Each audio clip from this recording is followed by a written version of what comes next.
भारत की धरती पर इस्लाम मानने वाले सभी लोग ये सब कन्वर्टेड हैं। इनका धर्मांतरण हुआ है, कोई तलवार की नोक पर हुआ, कहीं लोभ लालच से हुआ। दुनिया भर के विश्वविद्यालयों में औरंगजेब को लेकर के क्या लिखा गया है, क्या उसमें कहा गया है, ये धरती को चपटी मानने वाले मदरसे से पढ़े हुए लोग शायद दुनिया भर के इतिहास को नहीं पढ़ते। जय श्री राम दोस्तों, पॉलिटिकल फेस पर आपका स्वागत है। दोस्तों, आज की वीडियो बहुत ही जबरदस्त होने वाली है।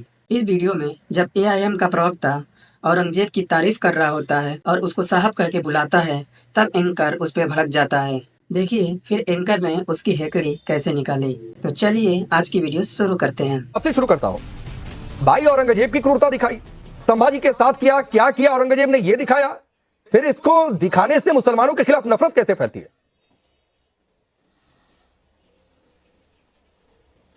देखिए, लगातार जब से भाजपा की सरकार 2014 के बाद से भारत में है, तब से वो लगातार ऐसे प्रोपोगंडा मूवी लेकर आते हैं जिसमें एक नफरत, एक तबके को, एक समुदाय के खिलाफ एक माहौल बनाया जाए। वो कितने क्रूर थे, कितने लोगों को मारते थे, काटते थे, या इस तरीके की बातें करना। और हमारे पास इतने सारे और इतिहास हैं, हम उनको कहना भी, आपने भी दिखाया कि उसमें अकबर के नाम पे भी मूवी बननी चाहिए। आदर्श अरे बनी है भाई, नहीं देखी क्या आपने? एक मेहदीन अकबर के नाम पर भी फिल्म बनी है, नहीं देखी आपने? बोलिए सीडी खरीद कर भेज देता हूँ आपको। इस तरीके के ऐसे, अगर आपने नहीं देखी है समय था तो बोलिए उसकी सीडी भेज देता हूँ, लिंक भेज देता हूँ। ऋतिक रोशन ने उसमें अभिनय किया था। अरे 1900, अच्छा सुनिए, हिटलर के, देखिए सुनिए, हिटलर के समय में भी ऐसी प्रोपेगेंडा मूवी बनाई गई थी जिसमें उनके जो तबके के खिलाफ इस तरीके का एक माहौल बनाया गया था।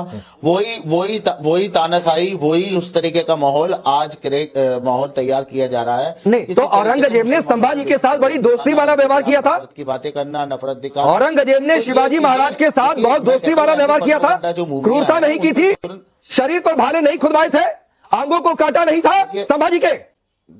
देखिए राकेश भाई, जब जंग होती थी तो आपस में इस तरीके की बातें होती थी। जंग राजा हो, चाहे मुस्लिम राजा हो, चाहे अदर्स कोई भी हो, तो ये बातें तो इतिहास में सुनिए जंग की बात है ना, मैं बता रहा हूँ। संभाजी से जंग नहीं चल रही थी, आज हो रही है। सुनिए मेहदीन, 1800 मंदिर तोड़वाए, ऐसी फिल्में 1800 मंदिर तोड़वाए इस औरंगजेब ने। 1000 मंदिरों की जगह मस्जिद का निर्माण करवाया आपके इस औरंगजेब ने। 1669 में काशी विश्वनाथ मंदिर को तोड़ने का फरमान दिया आपके इस औरंगजेब ने। केशव देव मंदिर को गिरवाया, सोमनाथ मंदिर को 2 बार तोड़वाया। देखिए, ठीक है, कहिए तो और लेक्चर दिलवा देता हूं यहां से कपिल जी से। देखिए, अरे अच्छा सुनिए, औरंगजेब साहब के जो सेना, नहीं साहब नहीं, मेरे सामने साहब मत बोलिए। आपके लिए साहब होगा औरंगजेब, मेरे लिए इतिहास का सबसे क्रूर चेहरा, जिसने इस देश में नफरत की बीज बोई। हमारे लिए, देखिए हमारे लिए थे, साहब है और रहेंगे। हमारे लिए आप तो संभाजी क्या उछलना कूदना, संभाजी की क्या, संभाजी को क्या मानते हैं? लगता संभाजी को क्या मानते हैं? आप एक एंकर हैं, आप इतने उछल कूद क्यों? नहीं, मैं एंकर हूं भाई, और इस देश का नागरिक भी हूं, और इस देश में जिस पर जिसने अत्याचार किया उसका मैं बिल्कुल बर्दाश्त नहीं करूंगा। और कोई साहब बोले तो बिल्कुल मैं उछलूंगा भी। मेहदी, आपको बहुत कलेजे में ठंडक पड़ रही है क्या? हिम्मत है तो तुम्हारे में, नुपुर एक मिनट रुकिए, मैं आ रहा हूँ। नुपुर एक मिनट रुकिए। पता ही नहीं आपको कुछ भी इतिहास के? क्या नहीं पता है भाई? मैं कह रहा हूँ क्या नहीं पता है? पढ़िए इतिहास को। आपको बहुत कलेजे में ठंडक पड़ती है क्या? पता लगेगा, आपको कुछ नहीं पता है। नहीं, क्या कितनी किताबें पढ़कर आ गए? पता है मेरे भाई, कितनी किताबें पढ़कर आ गए मेहदी? नफरत करनी है बस। संभाजी और शिवाजी। नुपुर रुक जाइए, मैं बारी बारी से सबके पास आऊंगा, प्लीज रुक जाइए, अपनी बारी का इंतजार करिए। इंसान है, और डिबेट में आते ही औरंगजेब का नाम आ जाए तो तुम्हारा पारा हाई हो जाता। अरे क्यों नहीं हाई होगा भाई? आपका काम है। संभाजी जो इस देश के नायक, शिवाजी जो इस देश के नायक, आप पार्टी बन जाते हैं। क्यों नहीं पार्टी बनूंगा, बिल्कुल बनूंगा पार्टी। आपके लिए औरंगजेब नायक होगा, लेकिन भूल मत रखिए मेहदी कि इस देश में हम मुसलमानों के लिए औरंगजेब नायक होगा। होनी चाहिए, आप डिबेट कर लेते हैं इन सब चीजों पे। बाबर लायक है, हुमायूं लायक है। राकेश त्रिपाठी रुकिए, नुपुर रुक जाइए। राकेश त्रिपाठी संभाजी पर नहीं बोलेंगे, शिवाजी पर नहीं बोलेंगे, लेकिन औरंगजेब साहब हैं और उसको जोड़ देंगे सभी मुसलमानों से। रंगरेज साहब को लगता है कि औरंगजेब जो है इनके पूर्वज थे। ये रंगरेज साहब पहले क्लैरिटी इस बात को रख लीजिए, मुगल आक्रांता विदेशी थे। भारत की धरती पर इस्लाम मानने वाले सभी लोग इस भारत के नागरिक रहे हैं, भारतीय उत्पत्ति के हैं, ये सब कन्वर्टेड हैं। इनका धर्मांतरण हुआ है, कोई तलवार की नोक पर हुआ, कहीं लोभ लालच से हुआ है। लेकिन ना, मेहरुद्दीन रंगरेज अपने पूर्वजों को भूल गए हैं। अच्छी बात है, भूल गए तो कोई बात नहीं, लेकिन समय समय पर धीरे धीरे आने वाली पीढ़ियां शायद इस गलती को परिष्कार करने का काम करेंगे, स्वीकार करने का काम करेंगी। मेहरुद्दीन अंग्रेज ने कहा कि इतिहास आपने पढ़ा नहीं है। स्टैनफोर्ड फोर्ड की यूनिवर्सिटी है कैलिफोर्निया की, कैलिफोर्निया यूनिवर्सिटी से ऑन्ड्रे टुस्के लिखते हैं, जो बहुत जानी मानी यूनिवर्सिटी है। उसने लिखा कि औरंगजेब जो है एक क्रूर शासक था। ये अब कैलिफोर्निया की यूनिवर्सिटी कह रही है, ये तो भारत के भीतर भारतीय जनता पार्टी की सरकार आने के बाद नहीं लिखवा दिया है हमने। कैम्ब्रिज यूनिवर्सिटी जो लिखती है कि ये कुलीन शासक नहीं था, इसने बहुत अत्याचार किया है, ये कैम्ब्रिज यूनिवर्सिटी कह रही है।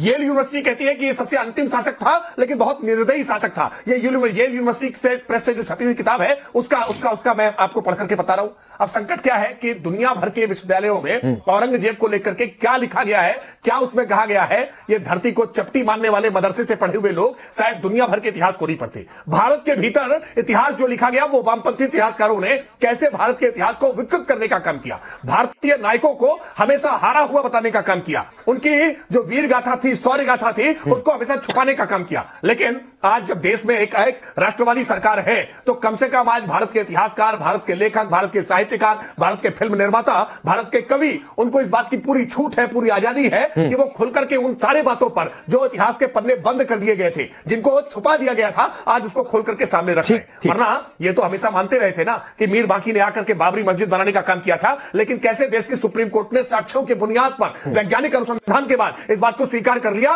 कि नहीं राकेश त्रिपाठी मेहरुद्दीन बोलते रहे, उससे कोई फर्क पड़ता नहीं है, क्योंकि स्क्रीन पर कितनी तैयारी होती है। अगर आप सिर्फ स्क्रीन को भी देख ले मेहरुद्दीन, तो आपको आधे इतिहास की जानकारी मिल जाएगी। कुछ कोट किया राकेश त्रिपाठी ने, कुछ किताबों के नाम चला रहा हूं। औरंगजेब धर्म योद्धा या जिहादी, पीएन ओक ने लिखा था। History of Aurangzeb, Hindu temples, what happened to them, master of the game Aurangzeb, ये सारी किताबों की जानकारी है।